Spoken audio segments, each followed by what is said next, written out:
नमस्कार दोस्तों, द हिंदी पाठशाला 91 चैनल में आपका स्वागत है। हम पढ़ रहे हैं संपूर्ण हिंदी व्याकरण, जिसमें आज की हमारी क्लास नंबर है 44 और हमारा टॉपिक चल रहा है समास। और समास की आज हम पढ़ने जा रहे हैं तीसरी क्लास, जिसमें आज हम पढ़ेंगे तत्पुरुष समास। दोस्तों, तत्पुरुष समास जो है ये थोड़ा लंबा टॉपिक है, जिसकी वजह से आज हम पूरा नहीं पढ़ पाएंगे, लेकिन इसको आधा हम पढ़ेंगे और कल की क्लास में हम तत्पुरुष समास को पूर्ण कर देंगे। तो ये दोस्तों, बिना देर के आज की क्लास को हम शुरू करते हैं। तत्पुरुष समास। अब देखिए दोस्तों, तत्पुरुष समास यानी कि तत्पुरुष समास के अंदर दूसरा पद प्रधान होता है। ठीक है, तत्पुरुष समास में और कर्मधारय में और द्विगु में दूसरा पद प्रधान होता है, तो तत्पुरुष समास में भी दूसरा पद प्रधान होता है। अब तत्पुरुष समास की कुछ विशेषता यानी पहचान है, तो तत्पुरुष समास को कैसे पहचाने, इसकी इनकी पहचान के कुछ नियम दिए। यानी कि पहला जो है कि इस समास का दूसरा पद मुख्य व पहला पद गौण होता है। मतलब तत्पुरुष समास जो होता है, इसका दूसरा पद जो होता है वो तो होता है मुख्य, दूसरा पद होता है मुख्य और प्रथम पद होता है गौण। प्रथम पद गौण होता है और दूसरा पद मुख्य होता है। दूसरी विशेषता है कि इसमें उत्तर पद प्राय विशेष्य का काम करता है। यानी उत्तर पद जो होता है यानी दूसरा पद जो होता है वो किसका काम करता है? विशेष्य का काम करता है। तीसरी पहचान ये है कि इस समास में लिंग व वचन का प्रयोग अंतिम पद के अनुसार होता है। यानी जो तत्पुरुष समास है, इसके अंदर लिंग व वचन का जो प्रयोग है वो अंतिम पद के अनुसार होता है, यानी अंतिम पद के अनुसार ही होता है इसका प्रयोग। नंबर 4 जो पहचान है वो है कि इसके पूर्व पद में ही कारक चिन्ह का प्रयोग किया जाता है। यानी कि इसके पूर्व वाला पद होता है उसी के अंदर कारक चिन्ह का प्रयोग किया जाता है। और नंबर 5 जो है कि इसमें समास विग्रह करते समय कर्म कारक से लेकर अधिकरण कारक तक विभक्ति चिन्हों का प्रयोग किया जाता है। यानी समास विग्रह करते हैं उस समय कर्म कारक से लेकर अधिकरण कारक तक जो कारक विभक्तियां होती है उनका प्रयोग किया जाता है। अब आगे देखिए दोस्तों, तत्पुरुष समास के भेद यानी तत्पुरुष समास के भेद। तो तत्पुरुष समास को 5 भागों में बांटा गया है। कितने भागों में बांटा गया है? तत्पुरुष समास को 5 भागों में बांटा गया है।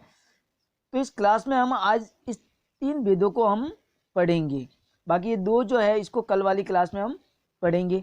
तो देखिए दोस्तों, 5 भेद कौन कौन से है? तो पहला जो है वो है नन तत्पुरुष समास, दूसरा है लुप्त पद तत्पुरुष समास, तीसरा जो है वो है अलुप्त तत्पुरुष समास, चौथा है लुप्त कारक चिन्ह तत्पुरुष समास और 5वां जो है वो उपपद तत्पुरुष समास। तो तत्पुरुष समास के कितने प्रकार हुए? 5 प्रकार कहो या भेद को 5 प्रकार, यानी 5 भागों में बांटा गया है तत्पुरुष समास को। तब आगे देखिए एक एक करके पढ़ते हैं हम। पहला देखिए दोस्तों, नन तत्पुरुष समास। अब नन तत्पुरुष समास में क्या होता है कि इस समास में निषेध का बोध होता है। निषेध मतलब समझते हो? नहीं। निषेध मतलब नहीं या फिर मना। ठीक है, मना करना, नहीं या ना। ठीक है, तो निषेध का बोध कराने वाले उपसर्ग होते हैं, जैसे अ, अन, अन, अन और ना। ये जो है अ, अन और नहीं है, अ, अन, अन और ना, अ, अन और ना, इन उपसर्ग का प्रयोग होता है, इसलिए इसे नन तत्पुरुष समास कहते हैं। यानी निषेध का बोध कराया जाता है किसी काम को न करने का। जैसे उदाहरण देखिए, अयोग्य। अयोग्य, इसमें अ उपसर्ग लगा है। ठीक है, अ उपसर्ग लगा यानी योग्य नहीं है। दूसरा उदाहरण है असंभव।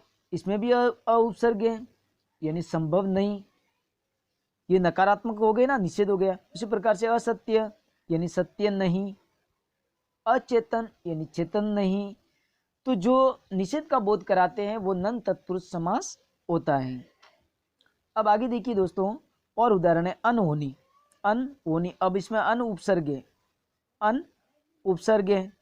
ठीक है, अनहोनी यानी होनी नहीं। नालायक, अब इसके अंदर ना उपसर्ग है। ये जो ना जो है ये उपसर्ग है। कौन सा उपसर्ग है? उपसर्ग है ना, यानी नालायक यानी लायक नहीं। नापसंद, अब ना में भी ये उपसर्ग है, ना उपसर्ग है। नापसंद यानी पसंद नहीं। अनाचार, अब इसके अंदर अन उपसर्ग है। कौन सा? अन उपसर्ग यानी आचरण नहीं। उसी प्रकार से अनदेखा यानी देखा नहीं, अन उपसर्ग। अकारण, कारण नहीं यानी अ उपसर्ग। अनमोल, अन उपसर्ग है इसमें, ठीक है। अनमोल यानी मोल नहीं। अस्थिर यानी स्थिर नहीं, इसमें भी अ उपसर्ग है, इसमें अ उपसर्ग, इसमें अन उपसर्ग। तो ये दोस्तों है उपसर्ग युक्त शब्द, तत्पुरुष यानी नन तत्पुरुष। अब जो दूसरा जो है वो है लुप्त पद तत्पुरुष समास। इसमें पद जो है वो क्या हो जाता है? लुप्त हो जाता है। अब कैसे? तो देखिए, लुप्त पद तत्पुरुष समास यानी जिस समास में दो पदों के बीच, जिस समास में दो पदों के बीच, जिस समास में दो पदों के बीच प्रयुक्त अन्य पदों का लोप हो जाता है, यानी दो पदों के बीच जो प्रयुक्त अन्य पद होता है उसका क्या हो जाता है? लोप हो जाता है। उसे लुप्त पद या मध्यम पदलोपी तत्पुरुष समास कहते हैं। यानी मध्य का पद लोप हो रहा है तो मध्यम पदलोपी भी कहते हैं इसको। लुप्त पदलोपी यानी लुप्त होने की वजह से लुप्त पदलोपी भी कहते हैं। अब देखिए दोस्तों कैसे, तो उदाहरण देखिए और उदाहरण से समझते हैं। यानी रेलगाड़ी, अब रेलगाड़ी ये डायरेक्ट एक शब्द रेलगाड़ी, इसके बीच में कौन सा शब्द लुप्त है? तो देखो, रेल पर चलने वाली गाड़ी, ये पर चलने वाली लुप्त है, सीधा है रेलगाड़ी, तो लुप्त पद तत्पुरुष समास। उसी प्रकार से बैलगाड़ी यानी बैल से चलने वाली गाड़ी, ये बीच वाला शब्द लुप्त हो गया पूरा पद। अब और उदाहरण देखिए दोस्तों, जलकुंभी, जल में उत्पन्न होने वाली कुंभी, जल में उत्पन्न होने वाली कुंभी। वन मानुष, वन में रहने वाला मानुष। वायुयान, वायु में उड़ने वाला यान। रसगुल्ला, रस में डूबा हुआ गुल्ला, तो इसमें भी दोस्तों लुप्त है। जलकुंभी यानी इसके अंदर देखो जल और में लुप्त होने वाली कुंभी, यानी बीच वाला पद जो है ये क्या हो गया? ये पद लुप्त है। उसी प्रकार से वन मानुष यानी वन में रहने वाला मानुष, तो बीच वाला जो है वो लुप्त हो गया पद, तो लुप्त पद कहलाएगा ये। वायुयान यानी वायु में उड़ने वाला यान, बीच वाला पद लुप्त। रसगुल्ला, रस में डूबा हुआ गुल्ला, तो बीच वाला पद क्या है? लुप्त है, तो लुप्त पद तत्पुरुष समास है। अब दोस्तों आगे देखिए नंबर 3, अलुक तत्पुरुष समास। अब अलुक तत्पुरुष समास में क्या होता है कि जिस समास में प्रथम पद के साथ विभक्ति चिन्ह किसी न किसी रूप में उपस्थित रहता है, यानी जिस समास के अंदर प्रथम पद के साथ विभक्ति चिन्ह किसी न किसी रूप में उपस्थित रहता है, अर्थात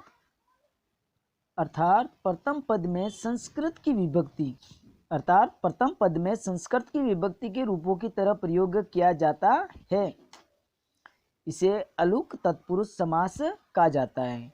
ठीक है, जैसे कि उदाहरण देखिए, यानी क्या कहा है कि जिस समास में प्रथम पद के साथ विभक्ति चिन्ह किसी न किसी रूप में उपस्थित रहती है, विभक्ति चिन्ह जो है वो किसी न किसी रूप में उपस्थित रहती है। ठीक है, यानी जैसे भयंकर, भयंकर भय को पैदा करने वाला, भयंकर के अंदर को जो है ये विभक्ति चिन्ह लुप्त है।